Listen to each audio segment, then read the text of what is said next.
Andrea Coughtry back, but live from Vegas. Jamie McAnally here from Auto Enhance. This is our first live business brain dump. It really is. Yeah. I mean, this is fun. We've been doing this for like 6 months now. Yeah. And it's just been on Zoom every single time. Every time. So to actually do it in person, it's really weird because we always talk all the time, but then actually seeing you in person is like, I don't know, it's just normal. It's weird because I feel like with technology, where we Zoom so often, yeah, it's like kind of like seeing you all the time. Yeah. So it's funny because I haven't seen you in, well, it hasn't been a year. This is our friend anniversary. Oh shit. We met a year ago. Yeah, met Inman. a year ago here. Yeah. There you go. All downhill from there. I know. Yeah. Bloody hell. There you go. So it's the end of Inman now. It is. We've been here for 2.5. Oh, you've been here longer. So 2.5 days for the normal Inman, and you've been here for an extra day, the luxury. So with Inman, if you do luxury, it's 1 day before Connect.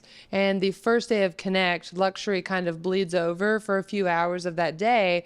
So I had some ambassador duties starting Sunday. Yeah. So I flew from Nashville. Oh, and you were at Bitcoin conference. Yeah. Right, you saying this is like day 9 of doing conferences? Day 9 of conferences. That's insane. It is absolutely insanity. But I've got so many takeaways, so much brain to dump on this podcast today. But jumping right into it, give me, what is your major takeaway from Inman? Yeah, well, we were just talking about this before we started recording. And we literally have just wrapped up and walked in. We bumped into Brad Inman as well. We did. And he was saying, please come back next year. Yeah. And I think it's because the turnout is so low from last year. Yeah. That's what was really surprising to me. Because last year was my first Inman. So you know what it's like prior to that. But when I came last year, it felt pretty busy to me. But everyone was like, no, this is the quietest it's ever been. And then this year it's even less. I think people were saying it's like 1,200 or something like that. Which is shocking to me because when a market shifts or when you're in these choppy, rough waters in your industry, that's the time to come together. That's the time to hone in on your skills, sharpen your knowledge, be with industry leaders and figure out what is the next step for my business? What are the changes? How do I implement them? I think, what's weird is that when things are going great, everyone wants to spend all their money and go to all these conferences. When if any Pam, Beth, or Sherry put a yard sign in the yard, they were going to get 10 offers in the last 3 years, right? Yeah. And they didn't need to know what they were doing. Yeah. So this is really the time when you need to be honing in on your skills. I think that was my main takeaway. Obviously, I'm not an agent, but this is very agent predominant focus. And it was about having the grit to do the kind of the boring things in order to get business going again. We call it back to the basics. Back to basics. That's what we always say, So that was good. So and I'm sure we're going to dive deeper into all the things that are going on in the industry. But for me personally, as my second Inman coming here, I love doing the second conference as part of the same thing. So previous conferences I've been to, when you go for the first time, that is the most confrontational part, like just going up to random people, introducing yourself. And when you know no one, that's really hard. But so that's what it was like for me last year. And then coming back here and having people that I already knew, like yourself, the whole ambassador team, a load of the connections that I made from last year. Yeah. It's kind of great to catch up with people and hear how business is going. But then it's like, oh, have you met Jamie? You should go meet Jamie. Or maybe I've got someone that I introduced to you. Yeah. So your networking just multiplies. It's this whole network effect of it really is just building these relationships and growing it from there. So that's also been really great for me. And again, you're an ambassador this year. So what was it like from the ambassador perspective? That would be really interesting. There's a lot more responsibility. We have to be there early to meet and greet. And honestly, the role of an ambassador is to connect. It's to honestly, and you see every one of us doing that. Yeah. I mean, we will be standing around and like, hey, how are you? Is this your first Inman? And it's really nice just to have that core group Yeah. because it's a group of people that you see at every one of the events. Yeah. And we, see these new faces and we pull them in and we introduce them to someone else, or we talk about their market, point them in the right direction. I think it really, having the ambassador team builds culture, community, and it just connects people who this is their second or third or their first. Yeah. It's a nice core group of people, I think. Yeah. Yeah. Yeah. And I think that's the real value of the Inman conference. Yeah. There's great content, really valuable content, but the networking and the people that you're meeting from the conference is the value that I always we get from say this. I come for the education and I stay for the networks and I continue to come back for the friendships. Yeah. It really is. I mean, Yeah. like we became instant friends, and so many people here. I equate Inman now to a high school reunion. Like I'm telling you, the lead up to it, it's like, talking to everybody about how their business is going, Yeah. and getting excited to see people. Yeah. Everyone's sending you, hey, I'm going to go to this class, or I need you to meet this rep, or have you ever talked to this person? I mean, Yeah. and the connections you make with the vendors is amazing. Like the guy we were sitting and chatting with, Caleb from Zillow, Yeah. just so nice. And you get insider scoop, you get, all of this Yeah. detail and information. And that's Zillow. Yeah. Zillow has 65,000 employees. That's crazy. And you're talking to someone that is, working on it, that can make big decisions within the company. Yeah. Like, how would you have that connection if it wasn't for going to these conferences? You wouldn't. You Yeah. would not. It's not Yeah. possible. It's crazy. It's I mean, crazy. we've met everyone from Homes.com, CoreLogic, Zillow, Realtor.com. Yeah. You name it, they're here. And Yeah. the cool thing is there's a lot of startups that come here, like the cookie. What was the cookie company name? Last Crumb, I Yeah. think the name was. That was really Yeah. cool. Yeah. They were a very popular booth because they were giving out cookies. But that was also interesting, the number of companies that were exhibiting. Yeah. Not many. It wasn't as much as years past. Yeah. Exactly. And that's really a representation on what's going on in the startup world. Yeah. There's a lot less funding available for these companies. And that funding traditionally is going straight into the marketing, straight into conferences, straight into exhibiting. Networking. Yeah. Pulling in clients. Yeah. Like last year they had the Startup Alley. This year they had some startups, but it wasn't like VC backed startups. These, there was a company there that was like 3 years old. You met the guys from Street Viewing? The twins. Yes, you know the twins. You meet the twins? No. No, I didn't meet the twins. Okay. I'm pretty certain we were at the Lift Bar with them on Tuesday night. So they've got this interesting business. Wait, I thought they were real estate agents. They do a lot. They've got a crazy story, actually. Okay, I thought they were real estate agents. I missed their story. I didn't get their story. So, okay, we're diving straight into it then. Okay. So I'll give a brief about their company. Okay. Basically, what they're doing is you have a listing. Yes. And you want to show someone around. And he gives this great story that, it's Saturday night. He's with his wife and his family. They're having dinner. Hasn't had much time to spend with them. And then he gets a phone call that this person wants to go for a viewing. And he's like, I'm going to have to leave my family to go do this viewing. And what's the life likelihood of a real estate agent, 100%. Yeah. What's the likelihood that this viewing is going to actually turn into a conversion? So he called up someone that lived near the property and said, oh, hey, can you show these people around the property for me? And, did some kind of deal with them.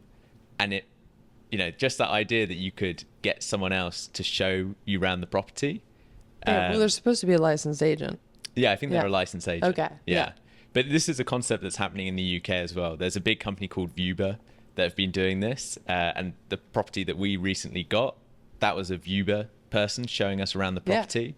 So it's like Uber, booking someone nearby that's going to show you around the property, which will hopefully lead to a buy. So very interesting company, 3 years old. But these guys that run it, so we meet one of them, and he's telling us about, he's a realtor, used to be in a band.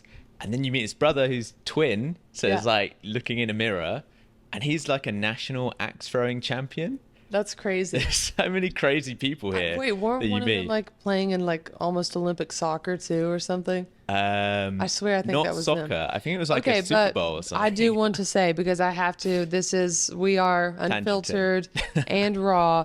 I think that that is a horrible business model. Oh, wow. I like them a lot, so this Claws is are really coming going to out. upset me if they ever listen to this. So Okay. hopefully they don't, so we won't say names. I think that is horrible. I think that the value of a real estate agent is that I know about HVACs and roofs and the condition of the property. I can point out things to my clients. I can tell them about comps, what the house next door sold for. I can walk them through, help them visualize the space. Yeah. There's so much that happens in a showing with a good agent. Yeah. It's not just and that's the problem. And so it kills me when people in our industry belittle what we do. If you are a good agent, you are not opening a door. You are giving a proper tour. You are pointing out things to your clients. You have researched that property, the comps. You come in educated, knowledgeable. That's what you should help sell the property. I mean, especially if these are nice homes. How does a regular consumer know that these are heated tile floors, that it's a steam shower, things that I can pick up and see that a Vuber that, is Pam, Beth, and Sherry down the street has no idea. So I'm a hard no. If we were at Shark Tank right now, I'd be like, this is not okay for... You'd be killing the business. Yeah, I'd be like, no. Yeah. I think it's fascinating coming from the UK and just hearing the amount of effort that you put into a property listing. Yeah. Like, my girlfriend and I had just gone through the experience of buying a property, and we viewed half of the houses in London before finding the place that we were going to. And the agents who actually work for the agents that's selling the property know jack shit about this property. Which is crazy. Yeah, you ask questions like, oh, so this is a tenanted flat. When does the tenancy end? Oh, I'm going to have to get back to you on that one. There are agents like that, 100% in the U.S., but the agents that you're networking with here, the ambassadors here, that is absolutely not happening. Yeah. But that's another thing that we were talking briefly about earlier. Yes. So the main things that are happening in the market right now is you've got this whole NAR settlement that's happening. Property stock is at an all-time low. The number of properties being sold in the US haven't been this low since 1995, right? That sounds scary. And there's more agents than ever. But so that was the big thing that was coming out. 20% of agents do 80% of the business. Yeah, 100%. Yeah, and this is what's fascinating for me when I was at the conference is we're looking at the stats. There's this guy called Mike Del Preti that puts together this really great statistical presentations. And what he was sharing is, what is happening, right? Yep. There's less properties than ever. There's more agents than ever. Yet all the agents that I was speaking to at the conference were saying, yeah, my numbers are better than ever. I'm selling more properties. Yeah, I showed you some of my statistics, and I have grown tremendously over the last few years. But I think a lot of agents grew out of just a market boom, and some agents really took hold of systems, tools, processes, and used that to leverage and create bigger brands, to create a bigger stronghold in their community and sharpen their skills, sharpen their negotiations, sharpen their lead generations, while other agents were like, this is going to happen forever, which is a horrible mindset. You have to prepare for the next step. But so I actually left and went to Zillow to do this really cool tour and meet with a vendor, and he stayed in. So he has an idea, a concept that we're going to kind of make the premise of this podcast. Yeah. I mean, I think this is what really resonated with me, obviously coming from the tech background. The other thing that really excites me about this conference is all these agents are entrepreneurs as well. Absolutely. We're all running businesses. So coming from the startup world and doing a business, I'm meeting with so many fascinating people that are taking big risks to build their businesses. So I just love that energy. And a big part of tech is having good programmers. And this concept that we have in tech is a 10x programmer, someone that can do the work of 10. And that is what we've always looked for in Auto Enhance, is finding these people that you set them a task and 2 hours, they've done like 3 days worth of work. That's what I think any industry wants and needs. Yeah. And that's what I think is happening. This is my kind of outsider look into what's happening. Yeah. And what I am seeing is 10x agents. You know, all these agents that we're meeting at the conference. So this is your concept, because I have never... It was something that it was the founder fund guy coined it. And I was like, I'm stealing that and I'm going to use it. Love it. And it's this whole idea of an agent that can do 10 times what another agent can do. And that's what I'm feeling from speaking to the agents that are coming to this conference. They're taking advantage of this low market to refine their business, home in inefficiencies. Yeah. And the ones that are thriving are doing really well. And I think it's just kind of natural that if you're not doing well, you're not going to spend $2,000-$3,000 to come out to Las Vegas and go to the Inman conference. You're going to hold on to those dollars as much as possible for your business instead of investing in yourself, which is your business. Yeah, but that's why you're seeing the best of the best out here, and the ones that are taking advantage of it. So it's cyclical as well, right? It is. So the market will go back up. There's a lot of volatility. It could also go down as well. But when it does eventually go back up again, there are going to be more agents that come back. It's going to be like 2020. It's going to be 2021. This 20% that's doing 80% of the business is going to have grabbed more market share. Exactly. Sold more properties. Yeah. Brought more agents on their team. Yeah. Who, I think also part of that is real estate can be so tricky because there's so much that is behind the scenes that agents see themselves as agents. They work for Keller Williams, Sotheby's, they work for, Remax, EXP, but they don't take the notion to realize they are the business. They have to do their own accounting, their own marketing, their own finances. They're business owners. They absolutely are. And they're their own brands, whether they're with a brand or not. EXP is not helping you run your financials. Now, there are companies like Place, and I know we haven't gotten into that, so maybe that's a whole separate, but you can partner with them, and it's literally a partnership where basically it's like you say, hey, Andrea, partner with me. We're going to put everything in this LLC, and we're going to teach you how to actually run a business so you get paid first. Yeah. So there are some really cool new concepts like that. Reducing the risk. It is, and because so many agents just are not financially literate in that regard, or they don't see it yet, it hasn't clicked yet that they need to be. A company like that has a great place in the real estate community. And this is the thing about entrepreneurship and starting your own business. There's a natural selection as part of it as well. Darwinism. The ones that don't get the leads, don't get a business, the business dies.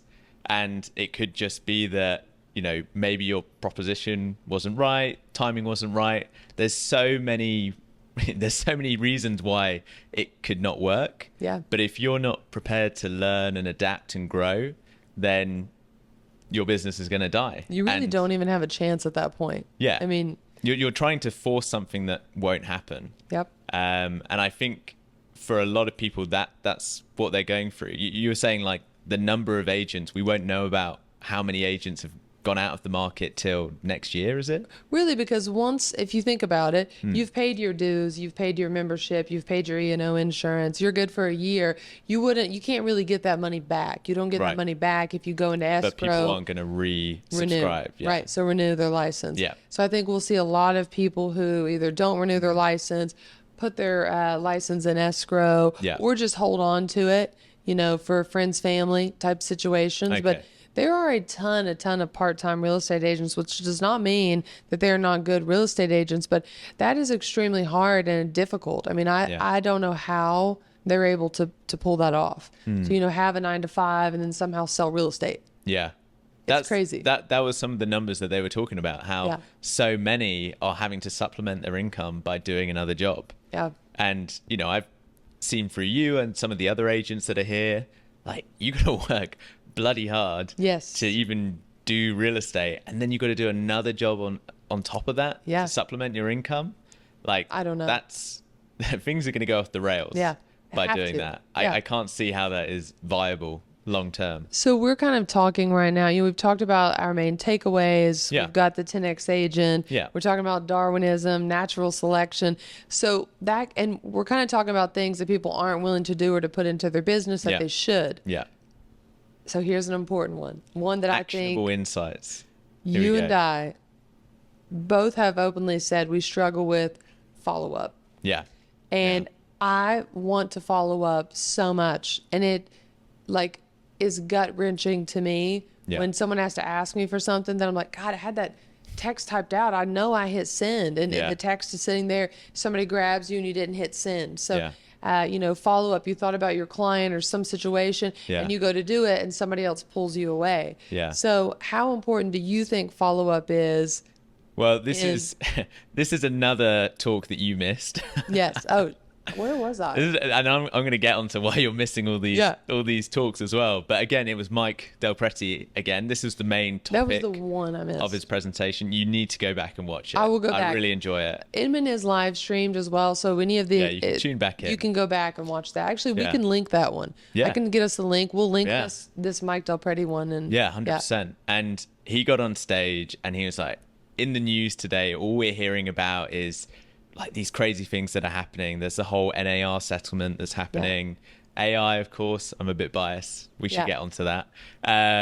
So much flashy things that people think are silver bullets that are going to change their business. Oh, you just do this and your business is going to 10x, all of these crazy, crazy concepts. And not to interrupt, but I'm going to. But here also, how many shiny businesses do we walk through in the expo that are going to change your business, change your lifestyle, give you all this time back? And do some of them work 100%? But I do think that it's all in the consumer that's using it. Are they really plugging it in? Are they really following through? And are they implementing it, training and teaching their team? But this is what he was talking about, how the higher the attention, the higher the hype, the less impact it has. Oh, wow. Yeah. And the lower attention things, the boring stuff, that has the highest impact on your business. Calls. And this is exactly what he got into. So phone calls. He was like, there's no good data on the experience of buyers. And, if you've ever bought a home, I know this in the UK, the experience can be difficult, like tedious.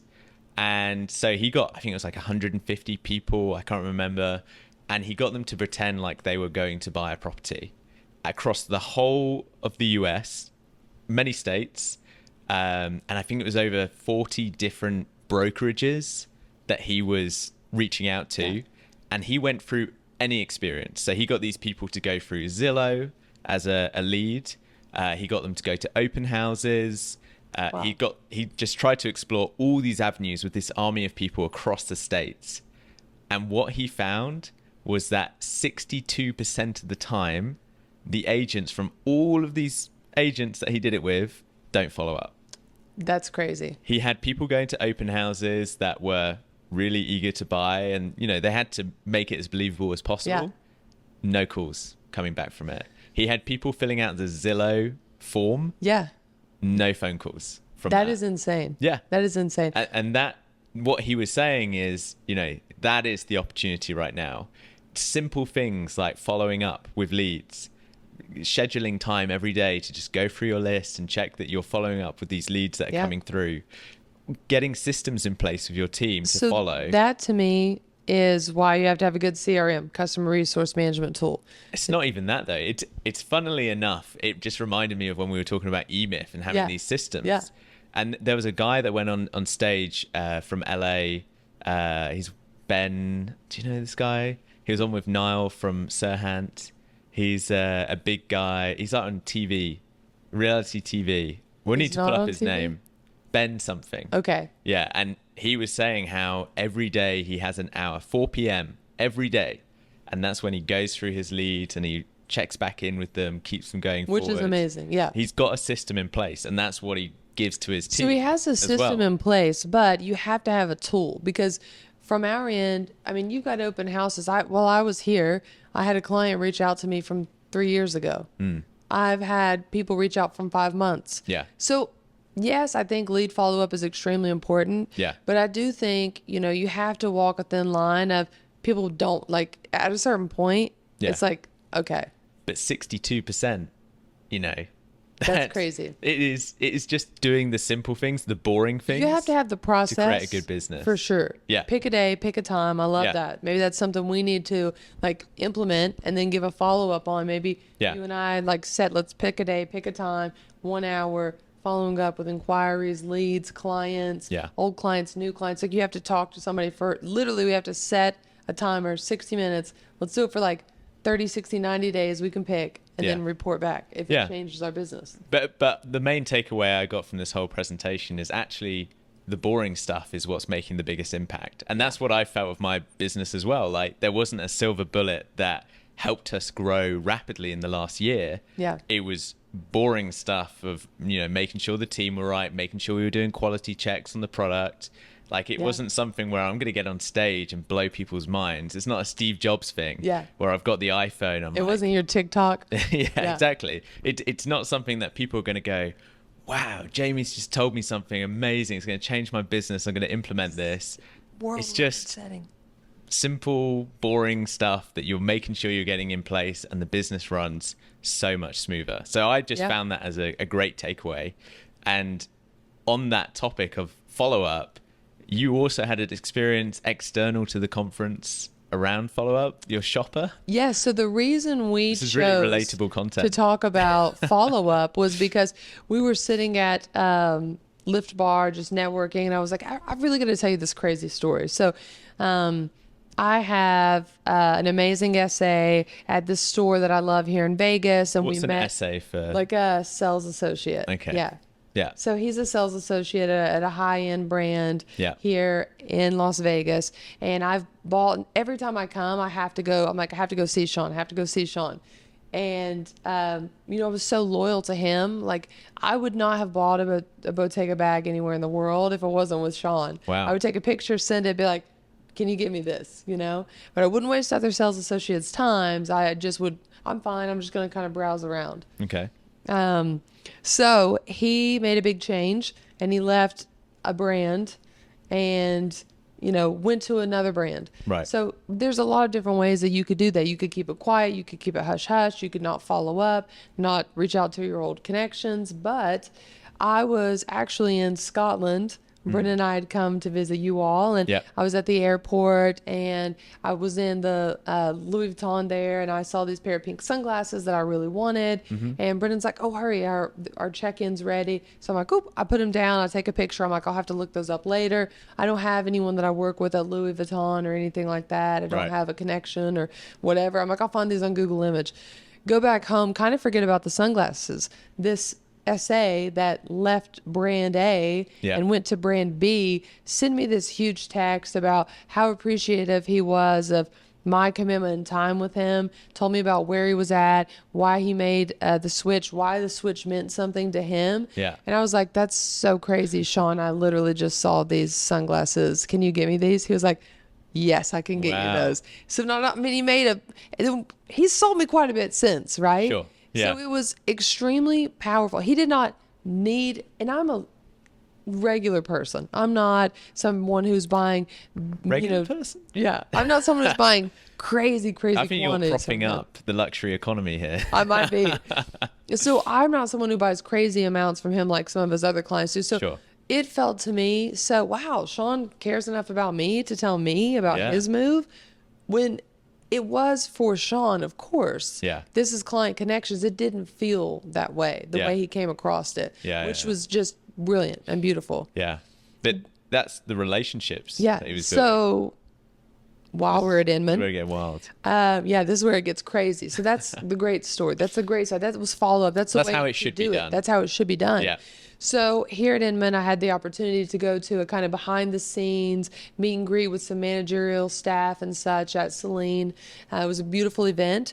As soon as I walk in the door, someone says, Andrea. And I'm like, what? Who is it? And it's another SA that I'd worked with in the past at a different brand. When I worked with him in the past, you know, he didn't really pursue the relationship as hard, which was fine. I would have reached out to him if I ever needed anything. I like to be loyal, so be loyal to me. But, you know, he really just it would have been fine at that other brand if I'd walked in there and seen him. I actually went by the brand he had been with the last time I was in Vegas and didn't see him there. Yeah. But he's like, hey, how have you been? And so he knew all about me. Yeah. He stayed in touch silently. Yeah. He's like, how's your son doing? And I knew his name. I knew him. And I was just like, I didn't know you were here. I didn't know you were at this brand. I didn't know you were at the store. Which could be making him money. Yes. So simple things. Literally, it could have been keeping those connections. You're already watching my Instagram story. Send me a DM and tell me where you're at. Ask me when I'm back in town. Yeah. I mean, it's so simple. It doesn't have to be. Or even if you knew that you were flying over, like you put on your story that you were in Vegas. Yeah. If you want to know, didn't even message it. Where I'm at, what I'm doing, what I'm eating, just follow me on Instagram. Yeah. Like I pretty much feel like you know my whole life from Instagram. So it just felt like, wow, the brand is not my brand. It's not one that really is synonymous with me or my image, but I did end up, purchasing something there from him. And but he could have been making more money from it just feels like a missed opportunity. But the thing is, we're all doing it in our business. Yeah. So from story A to story B is just extremely different. Yeah. And I mean, that's a core part of business. In a way, he has to be entrepreneurial because he makes his money through commissions. He needs to be active. But think about that. Yeah. Would you have ever said, if I sat here and said to you, Jamie, do you think a sales associate at a luxury brand is an entrepreneur? You would say no. Yeah. But what he did was entrepreneurial at heart. Yeah. He came for the business. Yeah. He keeps the connections. That is brilliant. And that is him building his brand no matter whether he's at, Gucci, Louis, Fendi, Prada, whatever he's doing. He realizes his value proposition. That is a network effect. Exactly. But it's the connections that he's building is his reputation. His Rolodex. His value proposition. Yeah, exactly. If he goes to any other business, he can say, have a look at my contact list. Yeah. I'm always engaging with these people, always staying in touch. And I can get them over here buying stuff from whatever brand he goes to. Yeah. He's like, I don't even need him to come here. I'll just ship it to him in Kentucky. Yeah. Actually, I do have a meeting to go see him. Oh, okay. It's a meeting. A meeting? It's a meeting. Ending in a sale? We'll see if he's good at his job or not. We'll see. But I mean, that's a huge my part. story if you want to know if he got me or not. Part 2 coming soon. Coming soon. But this is a huge part of why I'm out here in the States as well. I could just be having Zoom calls with a lot of my customers. Yeah. But I've come out here in person to spend time with them because I see that as valuable. Building the relationship, like working with good people, is just as important as having a great product or a great service. Yeah. You have to be able to get on with the people that you're working with. So that's an investment from our side, sending me out here, taking me away from the business on the day-to-day to build those connections, improve those relationships, and to build the business. That is a huge part of it. So your team structure is obviously going very well. You've been able to almost fully focus on your tasks here. This is, it's been quite nice. Which is really nice. I think it's just different in real estate because I think because I am the brand. the contact, the brand. Yeah. So that between my agents and what they need, between my clients and what they need, it has been extremely difficult to be here as an ambassador, to be here trying to achieve my networking goals and to try to stay, I've got one foot always in Kentucky and I do my absolute best. Like, every morning, the first thing I wake up though, this is really cool. When I wake up in the morning, obviously Kentucky's 3 hours ahead. I wake up and every morning Josie has this full list, which was really cool. Needs you to do. And it was just like, hey, here's like the stuff that's these times, so yes, it is me still having to be involved and make decisions because she's not an agent. Yeah.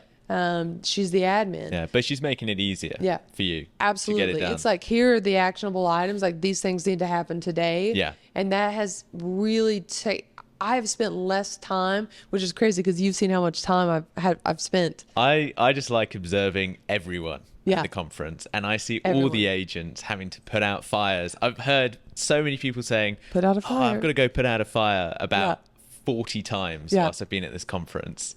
And you're saying that you're not busy. That's quite interesting. Yeah.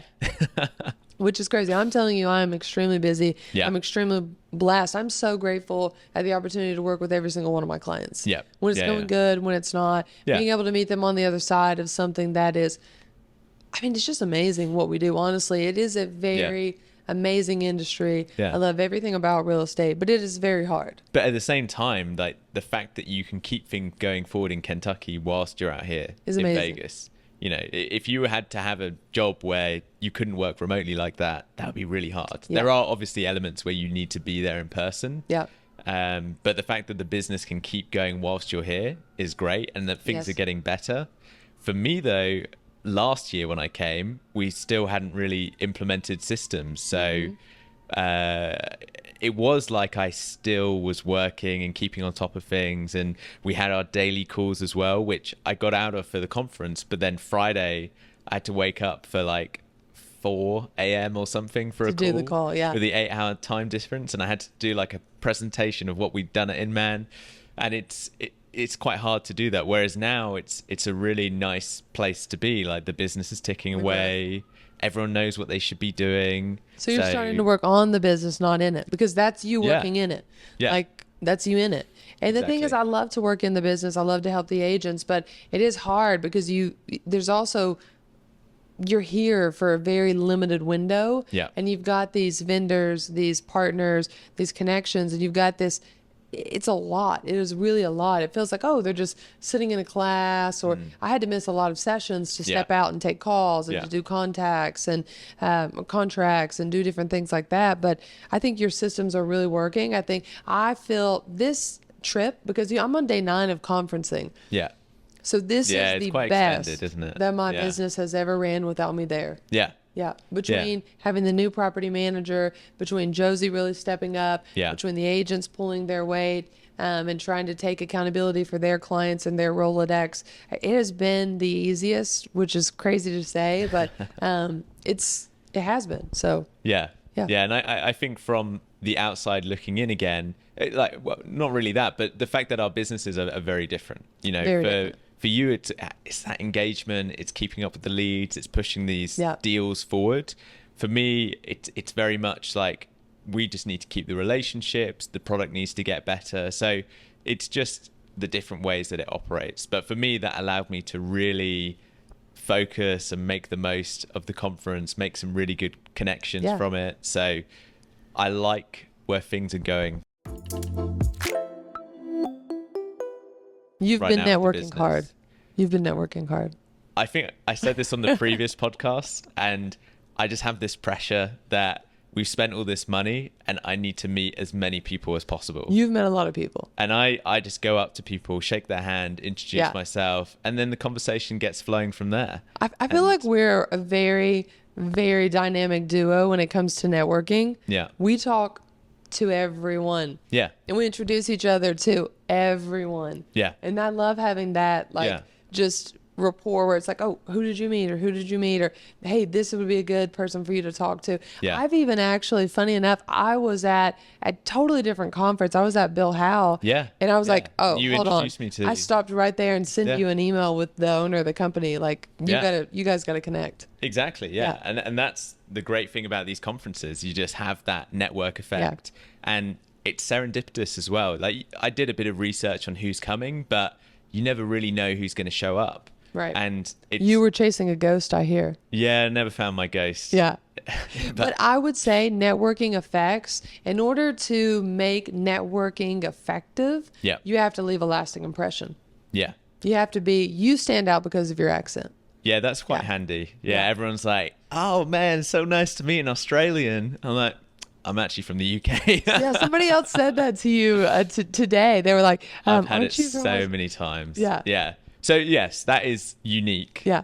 You and Chris with Lysicist are brothers, apparently. Yeah, apparently Chris and I are brothers. Nico and I are also brothers because we keep wearing the same clothes. Oh, you and Nico have worn the same outfit like 10 times. We'll flash up the images now. We did it twice in a row. Which is crazy. And we were at a suite party in Vidara on Tuesday. Oh, I don't know if you even made it out there. I did not get to, because I tried to go to the T3. Yeah. The line was too long, and then that's a hard thing. I mean, it's really hard to get to all the events. And that was when I really wanted to go, because I think the app Earnest is amazing. EARNNEST. It is an online application where you can have your clients put their earnest money right into that account where it's held until closing, which is wildly brilliant. Yeah. I've used it and then met Russ, the group there. And Yeah, I he's just great. think, I mean, their product's brilliant. They're awesome. So that was one I was sad to miss, but ended up at another event. But that was it. I was just going there, meeting people. I think I met like 20 people out there. Did you? Yeah. And it's, obviously being British, it stands out here. People remember that. But I think just being curious about people, like regardless of who they are, people love talking about themselves, and being around people that ask those questions and, oh yeah, this guy's really fun to hang out with. Exactly. Okay, so that's how I do networking. I just go up to people, ask them about their story, and then if there's potential business there, that's a bonus from the back of it. So your number one tip to make a lasting impression is what? To make them just listen to their story and ask questions. Yeah. That's my biggest thing. And don't see it as like, don't be like, this person's not going to work for my business, I'm not going to talk to them.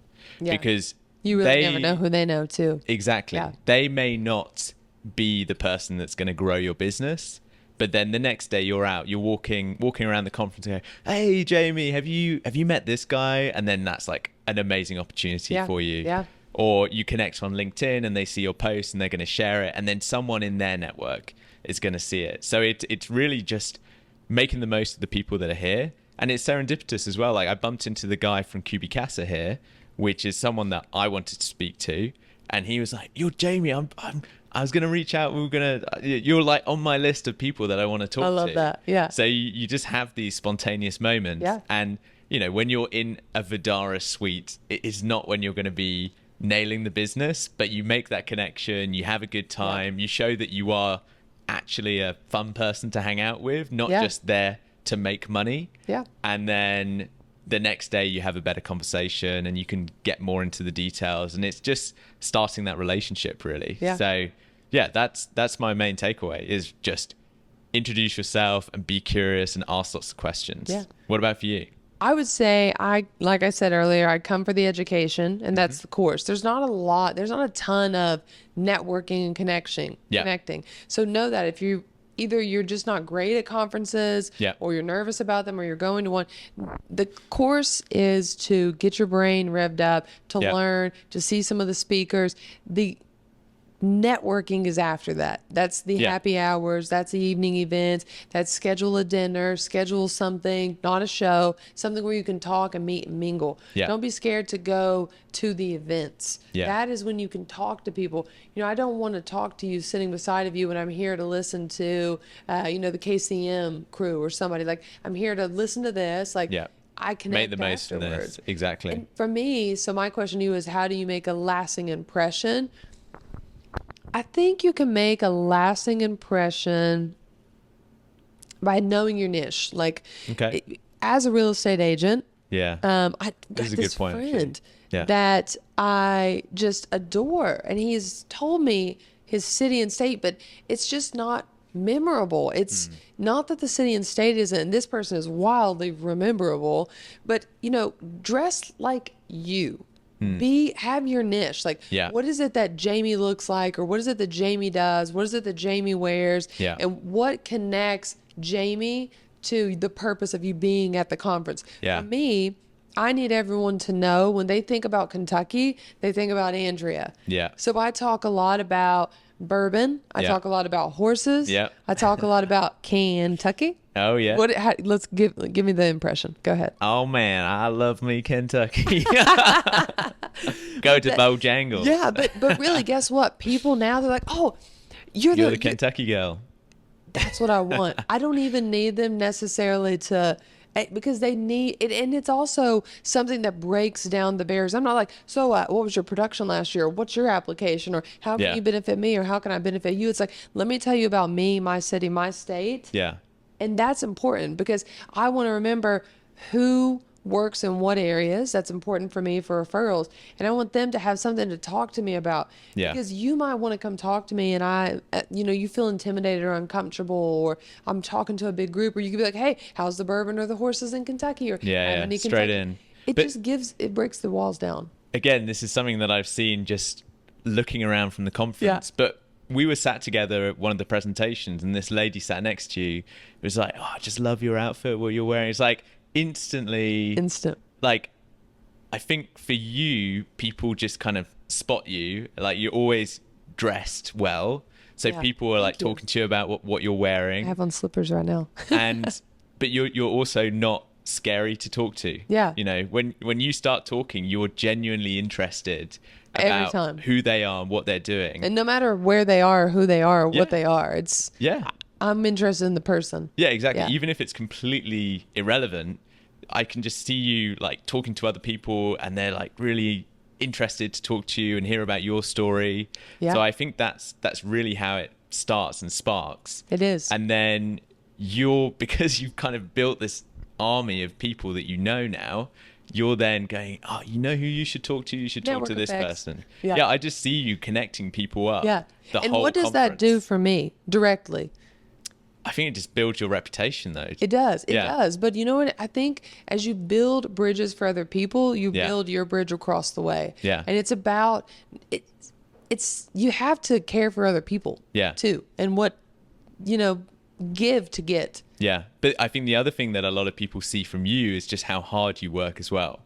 Like when you're not there, like if I was with Tim or something, and he's like, Andrea just works so hard, and she's like, we were out till 2 a.m. or something on Monday night, and then you were up at 6 a.m. to go to the gym as well. And then you're straight back into the conference. You're 9 days into this conference now. We're doing the Bitcoin conference last week. So I think a lot of people see that and respect that. And that's why they want to talk to you from that. So I think that, that's it. You're kind of building your authentic persona. Like you're not going to the gym to pretend that you're someone that goes to the gym at 6 a.m. It's something that you want to do. Yeah. And I think that's what people connect with. And those are the people that are thriving. That's what I'm seeing at the conference. It's the buzzword of every event. Authenticity. Be authentic to who you are. Yeah, like Tim and his outfits. We'll flash up some pictures of Tim. Tim's outfits. Woo! Yeah, that's him though. But guess what? People I've said, Tim Wrist. He's the one in the rose. Oh yeah, I saw that guy. Yeah, it was so funny. The first time I introduced him to a group of people, I'm like, he had this crazy neon thing on earlier today, and I showed them a picture. They were like, we saw him get off the elevator. Like he memorable. Stands out. He stands out. Yeah, and we're not saying go get a bunch of fancy clothes or neon clothes, but it's like be you, be yourself, because guess what, you might stand out because you always wear a blazer, which you don't, but I'm just saying, like, be whatever it is that you do that you feel comfortable, do it and own it, and that makes people want to be around you and be with you. Treat everybody with respect, hit those networking effects, and just enjoy it. If you genuinely enjoy it, that's gonna rub off. You can see it. People will see it.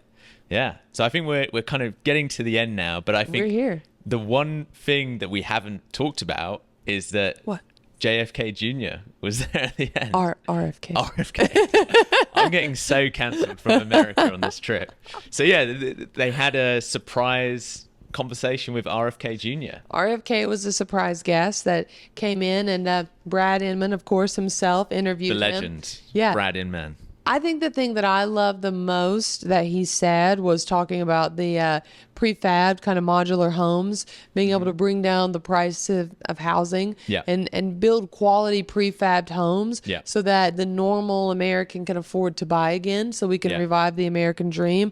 I'm also super bullish on that because a group that I'm working with, we're actively looking for land in and around Lexington, Kentucky to build 60 their prefabbed homes. But, we're going to try to not lie about it, but spin it, help people realize these are beautiful quality homes. I didn't mean for that to be a plug, but it totally felt like it. But really, we'll put the QR code here. QR code.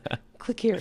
But I love that he said that, and he was just a very open, honest. How did you think about it? You're not from America. I mean, obviously. So I got a lot of questions about this afterwards, because being a Brit, this makes no direct difference to me, and going to this conversation is not something where I need to make an active decision about who's going to lead my country.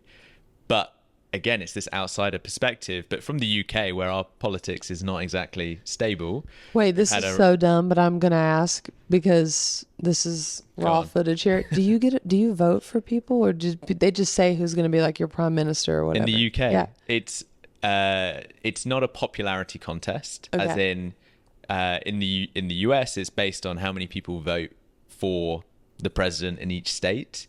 We have constituencies in the UK, and you're voting for an MP. So imagine having a prime minister for each state, right? But in the UK, we have even more constituencies than, what is it? The number of states here. So you're voting for someone to represent you in your constituency. Yeah. And the leader of that party, which gets appointed by the party, will lead as the prime minister. Yeah. So were you just going to call him the emperor? The prime emperor. Prime emperor. You know, we also have the king on top of that. Yeah. So it's a very different system. Right, RFK, sorry. But yeah, from the outside in, you know, the UK hasn't exactly been stable these last few years. We've had a lot of prime ministers come and go, that we even make Australia look stable, which is ironic. And we're totally getting cancelled. we're unfiltered. We're going for it now. Raw. But in the US, like, oh my gosh, the last 2-3 weeks, I mean, it all happened in 8 days. Yeah. You had Biden and Trump doing a debate where Biden was completely gone. And we all woke up in the UK, I think it was Saturday, looking at the clips from that interview. Yeah. And it was breathtaking, like what was happening. There was Crazy. Always this idea of Sleepy Joe or whatever. Yeah. But then actually seeing how bad that situation was. It was sad. It felt sad, yeah. It was, and you know, it wasn't directly impacting the UK, but it has knock-on effects. It really does. I think anything major in a swing like that, it affects the whole world. Global, yeah. Yeah, I mean, the US is a powerhouse, so it's going to have a huge impact. And then you had the assassination attempt, waking up again on Saturday and seeing Trump was shot in the air. That was crazy. And then you had Biden stepping down, and all of that happened in 8 days. You know, that is a lot. That is chaotic. And then you've got RFK making waves. Yeah. RFK. He's making waves. And he's all over TikTok. Like, I'm in the UK getting his TikTok feed coming to me as well. And he is an independent representative. Yeah. So I do not know a whole lot about him. I know some things that have been thrown around in the UK, but you don't know if it's all true. But to go in there and hear him talk, it was just interesting to me to see how he is approaching the politics here. He clearly is someone that reads up on a lot of things, has a lot of his own opinions. But to see the support of the people, like how much you want him to win, was fascinating, because in the UK, or not him to win, but just how much you guys back these people. Like in the UK, it's no one really liked when we had our previous prime minister. No one really likes the new prime minister. Like, how are we supposed to benefit in a country where we're not rooting for our guy to move things forward? So with that, this was so actually this was really cool for you to be able to see firsthand people, you know, rooting, cheering, clapping, really engaging and caring about the policy and the questions and the comments. So I think that was a pretty cool experience for you. Actually, I didn't even think about that. Yeah, it was a lot to take in. Obviously, it's really hard to get the impact from him because of how he talks. Yeah, he's kind of losing his voice. Sad, yeah. Like, I feel like if his voice was really clear, he'd have so much impact. Right now. 100%. So yeah, I was just impressed with what he was doing. I was hoping there'd be more about housing because it's Inman. Yeah, but it didn't feel like all the questions were that focused about it. Well, I think Brad Inman did a great job of generalizing. Yeah. And then when he opened the questions up to the crowd, I was actually pretty unimpressed that the questions were not real estate related at all. I mean, somebody asked about nuclear and power, and it's like, yes, but, and then that took, you know, the rest of the question time to answer. And I think a lot of us had a lot of real estate related questions. Everyone was yelling out questions, of course. And, but yeah, I would have loved to have heard a lot more, because the nuggets he had in real estate, I was like, oh, I'd like to hear more of that. But it was incredibly valuable. 2-minute blimp in the whole hour-long conversation. I think it was Brad that made this great point that even if he doesn't win, he's going to have a huge swing in the election. Absolutely. Because he can then back someone. Yes. And if he's got this big following right now and then he backs someone else, that could sway things massively. Yeah. So, yeah, a really, really interesting bonus to the end of Inman. It really was. As well.